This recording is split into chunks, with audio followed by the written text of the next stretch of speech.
Well, our guest, I know this about him, among other things, on My Faith with Homer and Pip, is definitely committed to submitting to our Lord and Savior Jesus Christ. And what an interesting journey he has had, particularly the beginning of it. It is My Faith with Homer and Pip. We are produced by the marvelous Brent Young. No matter where he is in the country, the vision for this podcast comes from my dear friend Steve, the Homer True. I'm blessed to be with both of them and our aforementioned guest. His name is Brian Magliocco. So, Homer, swing away, buddy. Brian, you should know that Tommy's track record is every guest is Hall of Fame. I don't want to know anything because I know when I hear the story, it's going to be incredible. My only question is, where do you start? Where do you choose to begin to tell us the story of your faith? Yeah, well, thanks for having me on, Pip and Homer. I appreciate that. As Tom said, my name is Brian Magliocco, and I guess my faith journey probably starts with my parents. Honestly, I'm a cradle Catholic myself. However, my parents, I would say, were kind of lukewarm in their faith until right around 1990, when they had the opportunity to go on a pilgrimage to a town called Magliocco in Bosnia. At that time, it was Yugoslavia, and it was a site where the Virgin Mary was appearing, or apparently appearing. It wasn't approved at the time. And so they went on a pilgrimage. They felt the Lord was calling them to go in the middle of the Bosnian War, believe it or not, which, of course, I was only, 8 or 9 years old at that point. So they didn't tell me that they were going into a war-torn area where they actually said the UN troops and whatnot were all over the place. But Magliocco was protected by the Blessed Mother, and it never got bombed, it never got attacked, and all the buildings were intact, unlike the surrounding areas. So they went there and they had a major life-changing conversion. When they came back, they changed around the whole process, I guess you would say, of how they raised us as a family, but also how our faith became so instrumental. We would do family rosaries. They started a prayer group of peace at St. Mary's Church in Pewaukee, which is now Queen of Apostles, when they were parishioners there back in the early 90s. And then, that led to them encouraging me to go to what's called a Steubenville Youth Conference. And it's put on by Franciscan University in Steubenville, Ohio. And I was a sophomore in high school at the time, and they kind of forced me to go, as most high schoolers that are not into their faith don't really want to go to things like that. And I remember it was me and my cousin, my uncle, and my dad went to this conference, and it was outside in a big tent, 2,500 other students from around the country. And I remember my mom giving me a letter on the airplane, because we flew out there because it was about a 9-hour drive. And she said, open it when you get on the airplane. And it basically said something like, I want you to be open. You're already on your way there. What do you have to lose at this point? You're going, to this conference. Be open to what the Lord has in store for you. And so I said, okay, I guess, what do I have to lose? Might as well do that. And that Saturday evening, so the next day, they had what was called the Eucharistic Adoration Procession, where the priest kind of comes around with the monstrance that has the host in the middle of it, and goes by each person. And the priest said something like, as Jesus comes by, I just want you to give your heart to him and surrender to him. And so I did just that. And for me, that was probably, while the Magliocco thing was defining for our family, that was probably the defining moment for me as a young Catholic was, yes, I'm making this commitment to Jesus and to living out my faith. And obviously I wasn't perfect after that, but that was definitely the starting point. I got about 3 questions, but I'm going to start with this. And I did just that. Like you were asked to take your plate off the table at the end of the meal. What do you mean? I did just that. How and why was it so easy to do? You're at what age? 15, probably. Okay. How and why was it so easy? That's a really good, honest question. I mean, I don't know the answer to that. I guess probably, like the Lord just was putting it on my heart to just surrender. And I think that letter from my mom was instrumental, because I'm like, hey, what do I have to lose? I'm already going to this. Either I can be miserable and mope around the whole weekend, right? And it kind of waste a weekend of the summer, or I can meet some other high schoolers. I can have fun with my cousin, and I can see what this is all about. I didn't know what I was getting into. And I think, why it made it easier maybe is because the whole conference leads up to this Saturday evening. So there's there's keynote talks, there's praise and worship, there's breakout sessions, there's small group time, there's meals, obviously, and free time to play, for ultimate frisbee and all this stuff. So by the time, that you're getting on these stages, Saturday night is kind of that climactic experience, if you will, so I think it's easier because of the way they set up the whole retreat leading up to that point. And I don't really remember how, quote unquote, easy it was back when I was a 15-year-old, but I think things are easier when you're in high school. You're like, hey, what do I have to lose? Might as well try that, and that's probably how I went about it. And, the Lord did the rest. As far as your parents, how did you most notice that they changed after they'd come back? I'm always curious, not about the activities, but you're seeing them talk, walk. Were they different people? Oh, for sure. I would have probably at the time called it like holy roller, and I do remember one time, we had a crucifix hung in our bedrooms and a Mary picture. And I was so embarrassed for my friends to come over that I took those down and hid them in my closet. And I remember my mom seeing that and kind of like scolding me and saying like, hey, this is God that you're hiding from, like you're not doing any harm to anyone but yourself and to your relationship with God. And I think that was kind of defining for me. So things like that. Obviously, we added religious pictures into our home that we never really had before. Obviously, praying before meals. I recall my mom and dad would probably deny this, but I recall leaving after communion a number of times before they went to Magliocco. They say they didn't do that, but kids remember all these things. I remember them saying, grab your stuff because we're not coming back after communion, and after that time, we never left mass early. My dad became Catholic.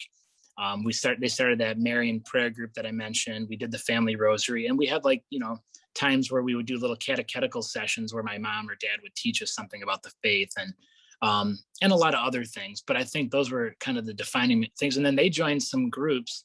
They became part of Schoenstatt, which is a religious community based out of Germany, but there's a retreat center here in Milwaukee with the sisters that are there, and they joined a couples group there. And so you could just see the difference. And at first it was probably kind of annoying to us as kids, because we're like being, forced to go to mass more often and these things. But now I look back on it and I wouldn't be who I am today without those experiences and without the blessings of that family life.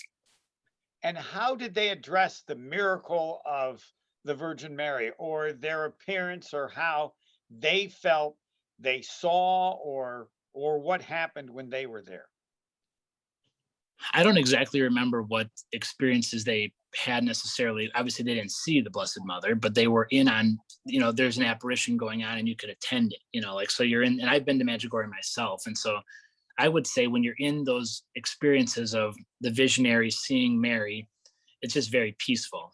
Obviously I didn't see any like bright lights or things like that. Some people do say they see that, but you could just tell a sense of peace. And it's just really neat to see the visionary kind of go into this moment of ecstasy almost, so to speak, where they're just dedicatedly focused on, what they believe obviously is the Blessed Mother, and what we would believe in that regard as well.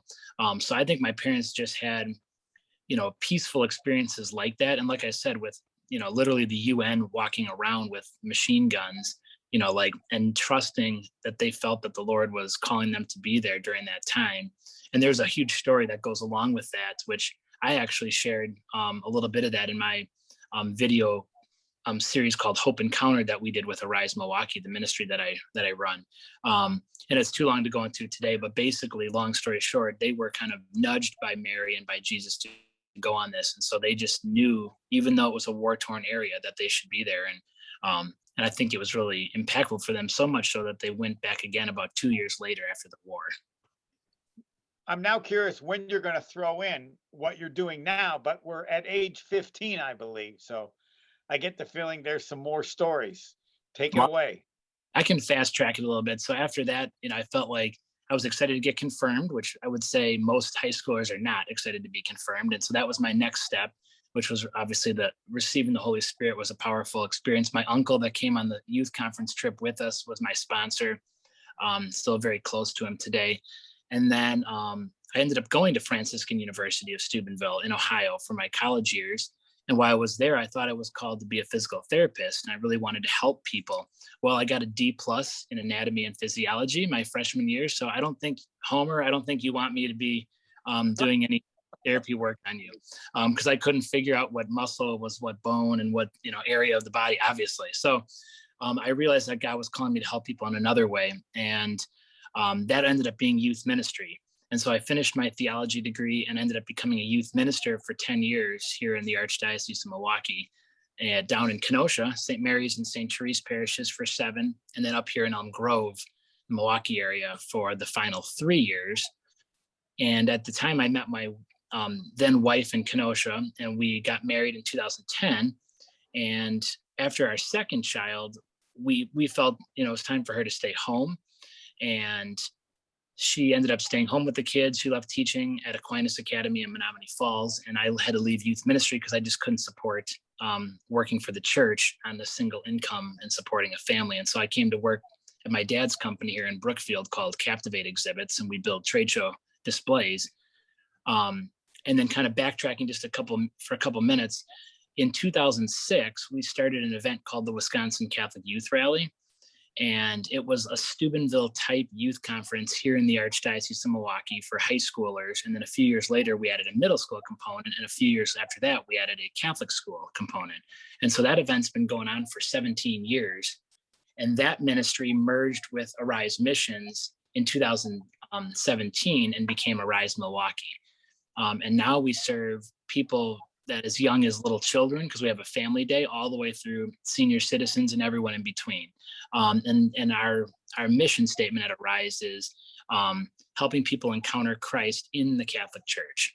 And so giving people these moments of encounter to meet Jesus and to be touched by Jesus, and maybe for the first time or maybe for the 1,000th time, depending on their background and their experience. But it's these moments of encounter where they meet Christ in the Catholic Church, and Arise helps facilitate that. And so this past year during the pandemic, July of 2017, Captivate Exhibits obviously faced a real difficult time because there was no trade shows. So we had to lay off almost all of our employees, and many of us went to part-time and, just literally stopped on a dime. And, there was a blessing because AJ Garcia, our executive director, moved on to work for Focus, which is a wonderful ministry that he's involved in. And that left an opportunity for executive director at Arise Milwaukee. And so going part-time at Captivate, I made a proposal to the board because I knew so much about Arise that maybe I would do a dual role, part-time for both. And so that's what I've been doing now for the last, 15 months or 16 months. And we'll continue to do that at least through the remainder of 2021. And then we'll see kind of what happens with the industry and trade shows. So yeah, so I've been the executive director, and that's kind of how I got to know Pip really well, was from his interactions and involvement in Arise. But also Homer, I know dating back a few years ago, you were our MC a couple times at our Wisconsin Catholic Youth Rally Wire Gala, in your awesome suits that you get to come in and do the live auction with. So we appreciate both of your support. I wanted to ask you about youth ministry because it seems to me you would have continued doing it had it fit. What was the best part about that for you? That's a loaded question. I don't know. I think probably, getting to really see the hearts of teenagers be transformed, because a lot of them coming in, they don't want to be there. You've done youth ministry, Homer, for a long time, so you know how it is. I had 38 straight years. I think I quit counting, and my view of it was, I don't care if anybody listens. I didn't feel growing up as a Catholic that I saw a passion from enough people. It was because I didn't really understand very well. But I said, all the people that are in my class, they're going to see passion. I never assumed anybody would listen, and I didn't care. So your standard, and it was different, but that's why I did it. Well, you're planting seeds though, and that's kind of the key thing. They may not care at the moment. They probably are listening, whether or not they care, but the seed that you're planting, and that's kind of what it is in youth ministry and in all ministry for that matter, is you're providing opportunities, or what we at Arise call encounters, those moments of encounter, whether it be in a classroom setting or at a retreat or a youth conference or whatever. And so for me, it was probably journeying with those teenagers, and not so much the ones that didn't care about being there, but I obviously wanted to serve them too, but there was always a group that would kind of formulate and percolate up that would really take what we were saying and want to grow deeper. And they would come to our discipleship small groups that we would do. They'd come to our optional nights. They'd come on extra retreats. and just watching their hearts be transformed by the grace of God, not anything I was doing, but from being someone that didn't really care about their faith all the way to someone that wants to have a relationship with Jesus. And now looking back, it's been about 7 years since I've left youth ministry. To see the fruit of what's come about from that is amazing. There's a lot of my former students that are youth ministers or in parish ministry themselves. A couple of them are in the seminary. One of them's in a religious order right now as a woman religious, and just also seeing the fruit of people living out their faith, having good Catholic marriages with families and raising their kids like that. And, so you can look back and I'm sure you've had this experience too with people you've worked with. You look back and you're like, wow, 20 years ago, it didn't look like you cared. And now here you are today and you're someone so different. And so I would say when you're in the moment, it's difficult to see the blessings, but looking back, it's a lot easier. I can assume that while you recognize it's all, as I always think of the song, How Great Thou Art, as far as God, but that you've got to feel, I don't know what the word is, pride, or there can't be anything better given what you've done than to observe that and what's happened to those people. For sure. Yeah. I mean, because that's when you can really see how God's working in and through you, which we're all called to do, really. It doesn't matter if we're in parish ministry or not. Like, we're all called to be disciples. Jesus sent that go therefore and make disciples of all nations. And if we're baptized, that's our responsibility to do that. And what can we do to play that small part? It could be something small we do, as St. Therese of Lisieux, doing ordinary acts with extraordinary love. We don't have to go out and do crazy big things or have signs on the side of the road with megaphones yelling about Jesus. It can be something very simple that you do with a family member, a coworker, a friend, or a classmate, whatever it is, but yeah, it definitely is a blessing to look back. And then you can see that you did allow the Lord to work in your life, which ultimately is what it's about, the Holy Spirit at work. Now I want to go to Tommy because now I'm real curious to know what Tommy's going to ask, given all that you've already said and how well he knows you. Tommy, what are you going to do next? Well, I never, at my age, Brian, I can't remember my name every other day. So I don't know if this happened or not, but over lunch, didn't we have a conversation where you talked about something you found and how you felt that was the Holy Spirit kind of guiding you? Yeah, good. Yeah, you do have a good memory, so you're not losing it, Pip. No, actually, that's related to Medjugorje as well. So I was there in 2007, I want to say, with a priest friend of mine, Father Jim White, who was a Redemptorist priest. At the time was in Oconomowoc. Now he's out in Kansas City. He invited me to go on this pilgrimage to Medjugorje. Obviously, it was impactful for my family with my parents' conversion, so I went along with him. And while I was there, I was up on, so the original apparitions took place up on a hill, which for us here in Wisconsin would be more like a mountain because we don't have very tall hills here. And so it's very rocky terrain, and that's where the first apparitions took place. And so I was up there praying the last night before I went home by myself, and I really wanted to bring Melissa, at that time my girlfriend, now my wife, to there to propose to her. I thought it would be instrumental for her faith life, but I also thought it would be kind of neat as a place to get engaged, being how important it was to our family. And so I said, okay, well, Mary, I'm a youth minister. I don't make very good money. Melissa's a college student at the time, so somehow you're going to have to work this out if we're going to be able to afford to come on a $3,000 trip per person, at this point in our lives. And so I finished that rosary. I walked down the hill, and it's pitch dark because there's no lights up on the mountain, obviously. And I'm the only one up there. And I was the only one that went up or down the whole time I was up there, because it was like maybe 10 o'clock at night. And so I come down, I got my little flashlight, and I get to the bottom, and I see something sitting kind of right at the base where the end of the mountain meets the cement or whatever, to walk back down to the place we were staying. And I look down there, and I'm like, what is that? And I shine the flashlight, and it's a $20 US bill. So here we are in Croatia, and there's a crisp $20 US bill laying right at the foot of Apparition Hill. And so obviously $20 wasn't enough to get us back to Medjugorje, but I took it as a sign from the Blessed Mother and from the Lord that, yes, he did want us to come back, and that somehow, some way he was going to make that work out for us. And he did. And so a year later, by the grace of God and through the blessing of Father Jim and many other people that helped support us, we were able to both come back, and I brought her back in the middle of her college semester. And I did propose to her on that apparition hill, and obviously she said yes, because we're married now for 11 years. And then we consecrated our future marriage to the Immaculate Heart right there, and it was really a neat thing. So it's kind of a cool story. I don't, that's kind of like the Saint Therese with the roses, like pray to her and ask for a rose. That kind of stuff doesn't happen too much for me in my life, but this is one of those experiences of that rose kind of story. I mentioned at the beginning that you're committed to submitting. It just seems you have such a faith. Are there times when your faith has been tested, and what keeps you going back?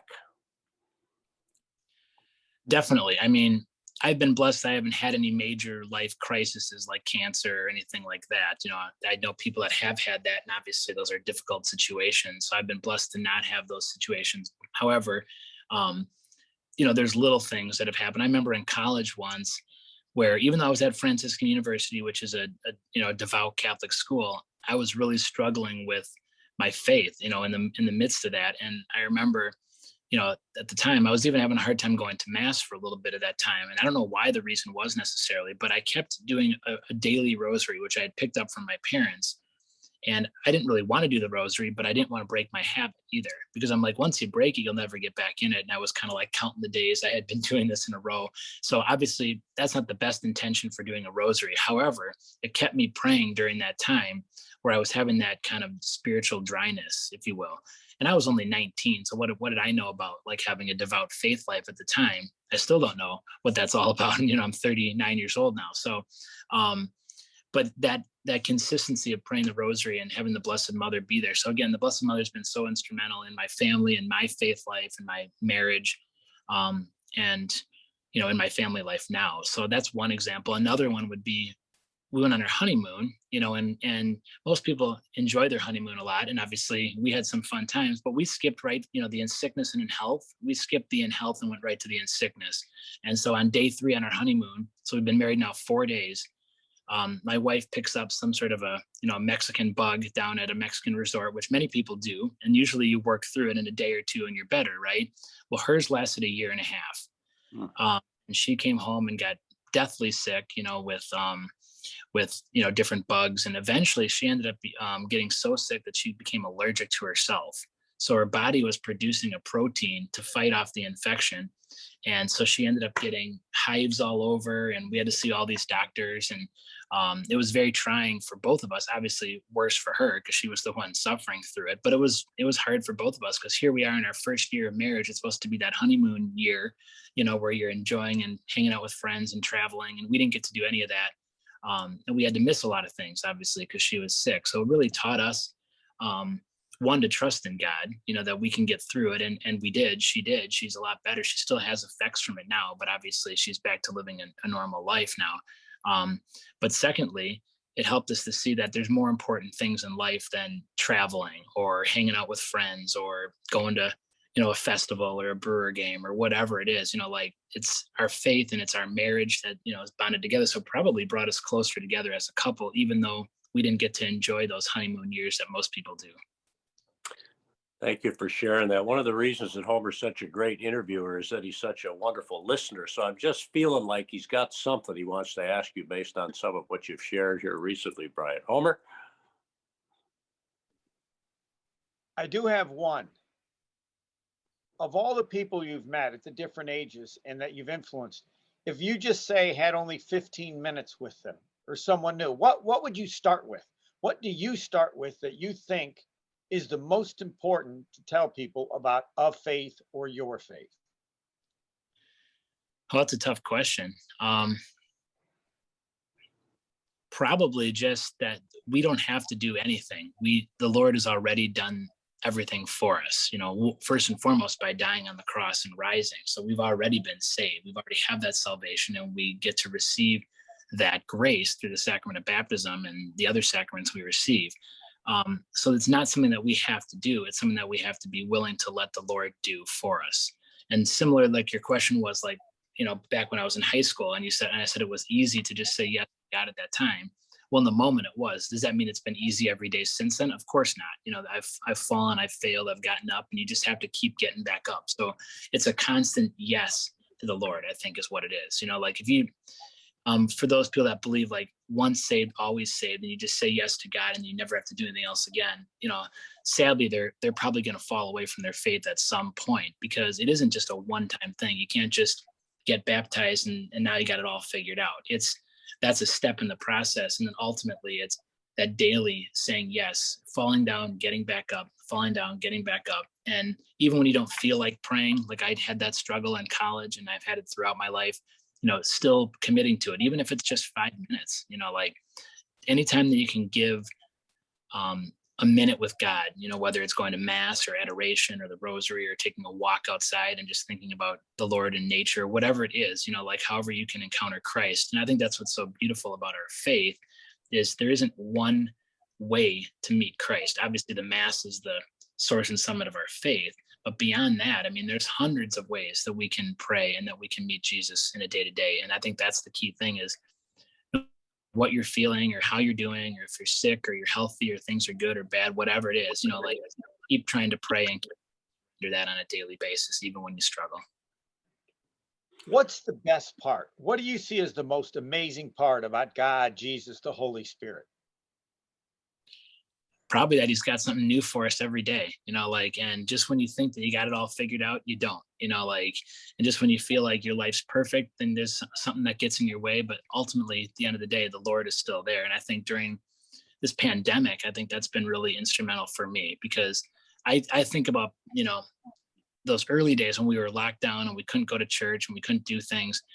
The only thing that got me through that ultimately is my faith. And I feel bad for people that didn't have a faith or don't have a faith, because I don't know how you could possibly get through these last 18 months. And now it's continuing on again without knowing that there's somebody bigger in this world that's watching over, that already knew this was going to happen and has a plan for you and the world. And we don't have to just live in a sense of fear, And so I think, even though I struggled with that day in and day out, especially with our business going downhill very quickly, I knew that God was going to take care of me, and I never allowed that fear to get the best of me, which I think a lot of people have, fortunately, and still have. I would love a diary, if you had one, of your faith, your relationship with God during the time of the illness and sickness of your wife, what it was like the first month or what it was like after a year. Can you let us in a little bit on that? Well, first of all, if I had a diary, you wouldn't be able to read it because my handwriting is horrendous. So, and I'm not a very good writer, and nor do I like to write that much. So unfortunately, no, we didn't. And obviously when you're in the moment, you don't think of those things. But yeah, looking back, you're right. It is kind of like, it would have kind of been a cool story to write that down. But at the time we thought, okay, she'll be over it in a week, because everyone goes and gets, Montezuma's revenge kind of thing in Mexico, right? But then you come back and you're fine. Well, it didn't work like that for her. And I would say, honestly, what actually ended up stopping this whole problem for her was getting pregnant. And maybe that's, just a biological thing, or maybe it was a God thing, like when we finally said, okay, it's time to try to have kids, and, your health is getting better, because we were wanting to be open to life, obviously. But at the same time, we wanted to make sure she was stable enough health-wise to be able to be pregnant and have a child. And honestly, that's actually what finally ended.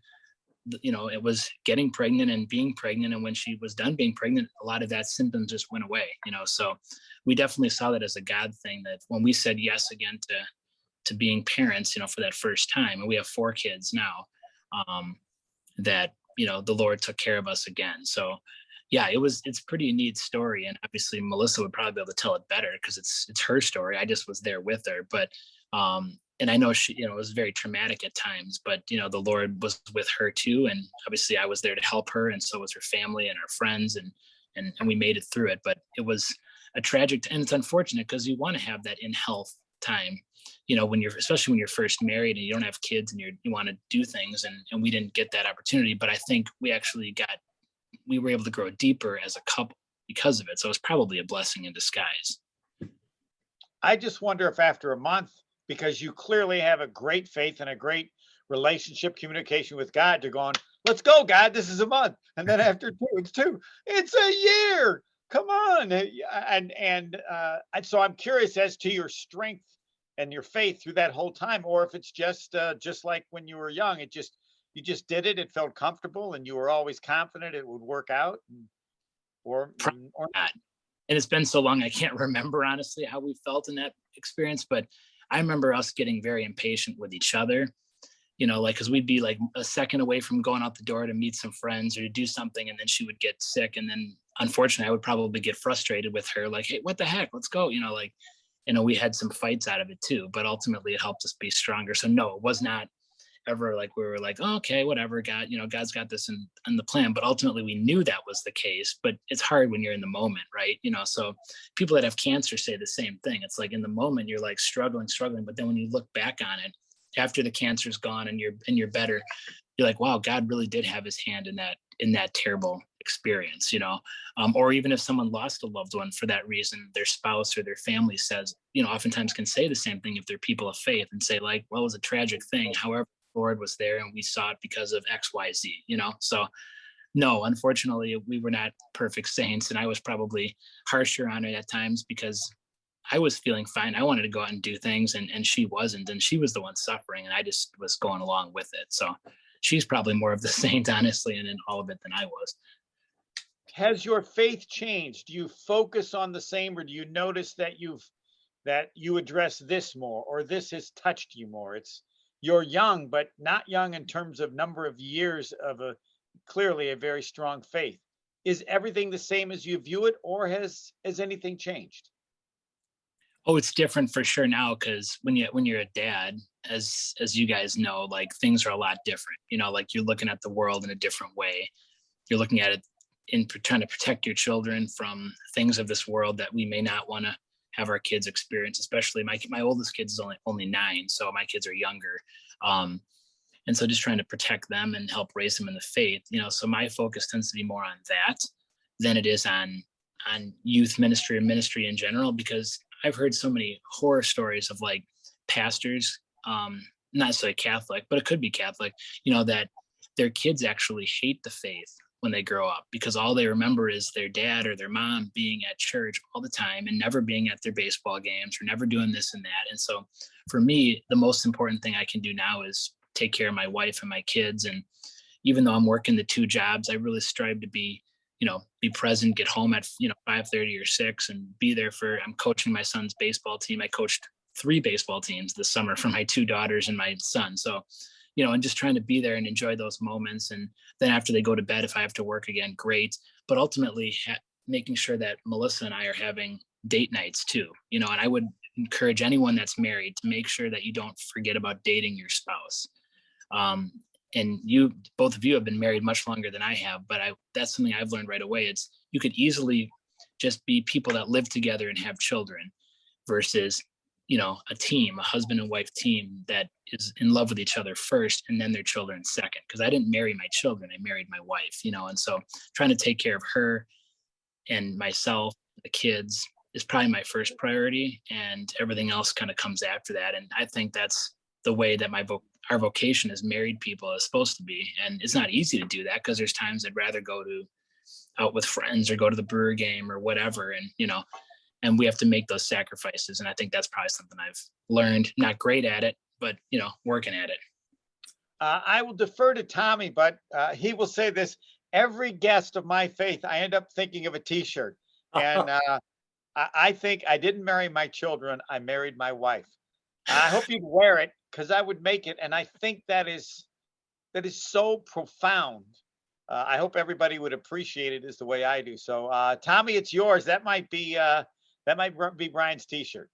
I love it. Brian Magliocco, would it be an XL, you think? You're tall. Large. Nah, he's a large. He's a large.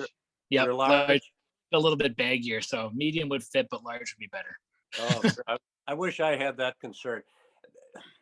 I just sense so much joy in you. I mean, you don't flaunt it. You're not up and down necessarily. I kind of see you right here emotionally, at least what I have gotten to know. It's been such a pleasure, that part of your personality. Would you please talk about the joy that I sense is in you and that I hope and pray will encourage others who are struggling in their own walk, perhaps given everything going on? How would you respond to that question about joy and what it might offer others to hear it coming from your heart? Yeah, well, first of all, I'm a pretty introverted person, believe it or not. I don't like public speaking, but I do it all the time. So that's definitely a God thing, because when I was in high school and college, I remember like on the syllabus, it'd be like oral presentation like 6 months from now, and I'd get that pit in your stomach for the next 6 months about having to speak in front of groups. But the Holy Spirit has blessed me, obviously, in a ministry where I have to speak in front of people, and now I've gotten good at it and enjoy it. But I think it is that even keelness that's important.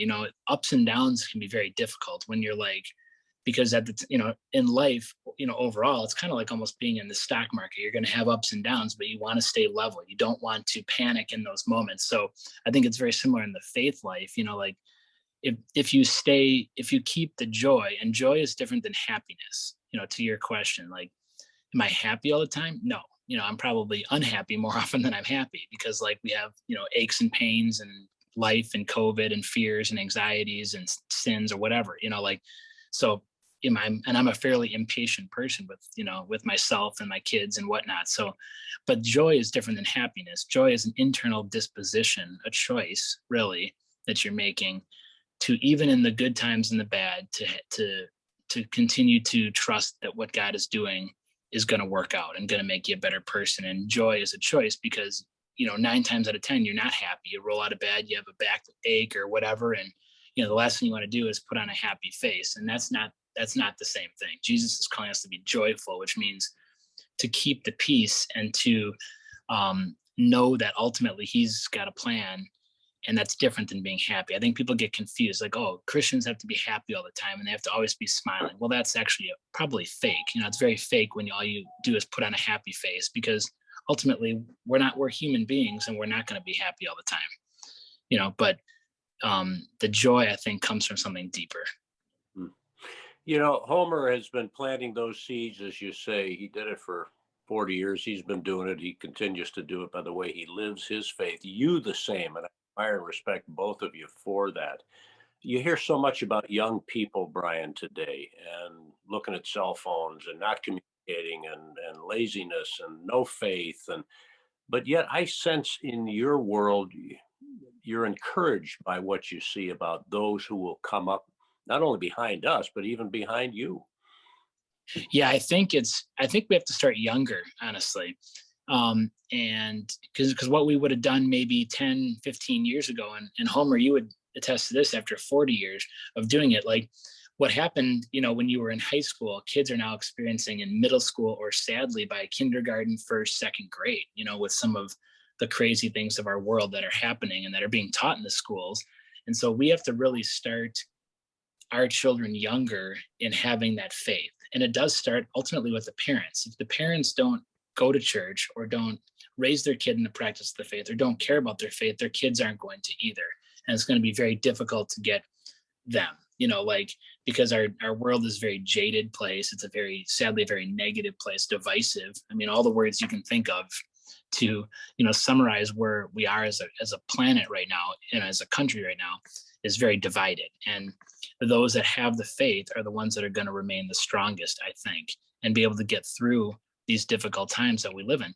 And historically, that's been the case too, because obviously, right now what we're living through is nothing compared to some of these plagues of, past generations. And it's the people of faith that got through that and that really excelled.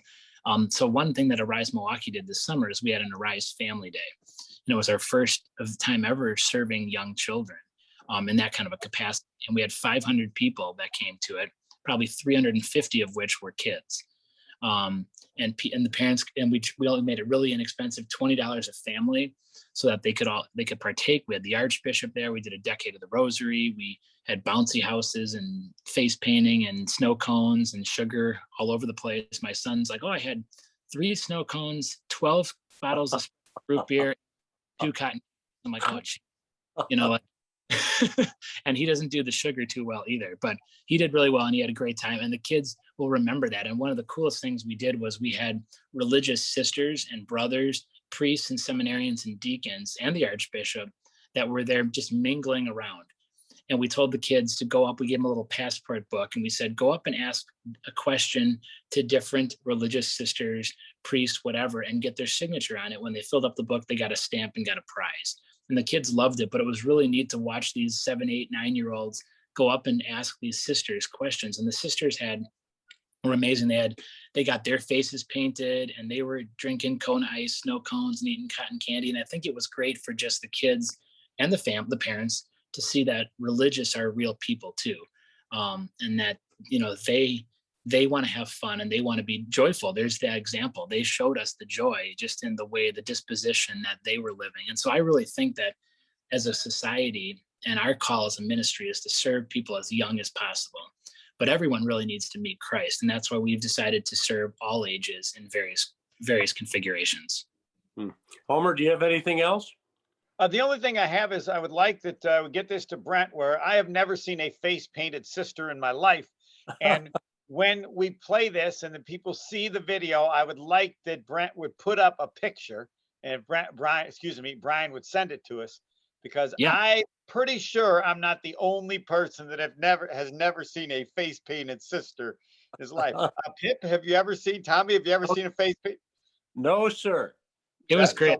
Never seen it either. And the funniest comment one of them said was like, I'm going to go over and get one of those snow cones that's like a pina colada, because I haven't had a pina colada in years, and I just love that taste. And she went over and got her pina colada snow cone. So, just little stories like that are great. And I'd be happy to, I think I have a picture or two of some of the sisters with the face painting. So I'll definitely share that. That'd be awesome. Brent will get it posted in about a week or so. So if you can email it to him. Is there anything we haven't covered, or anything you might walk away and say, if they'd have asked this, or I might want to share that, just something to leave us with, to leave folks out there as it relates to faith, hope, and love? I don't think so. I think we covered a pretty wide gamut of topics, but I would just say, I guess in my summary would be just to not lose hope, because I think right now, these last 18 months have been some of the weirdest time, for sure the weirdest time in my life, but I'm sure for many others the same. In trying to, especially if you're trying to keep your faith, it can be very difficult, and you think back on the last 18 months and all the experiences we've had, with COVID and, the riots and the hatred and the violence, and then the elections and, and so on and so forth, and so much division. And then, and it seems like a lot of times, unfortunately, where people are trying to pit each other against other people. And I think that's so contrary to what our faith is about. That's so completely opposite of what Jesus would have wanted. And I think those of us that keep our faith central are going to be the ones that not only get through this, but are really going to excel and still enjoy their life, even though things are different now than they were in, 2019. And I would say if you're on the fence with that, to get yourself back to church. And if you haven't been there in years, don't be afraid of that. That the Lord is waiting there for you, and you're going to find a lot more peace at church and with the community of faithful people than you will on social media or trying to do it yourself. That's what I love the most about you and your entire family is faith. Jesus Christ shines through you, and the Holy Spirit, the merciful Father. It's pretty awesome.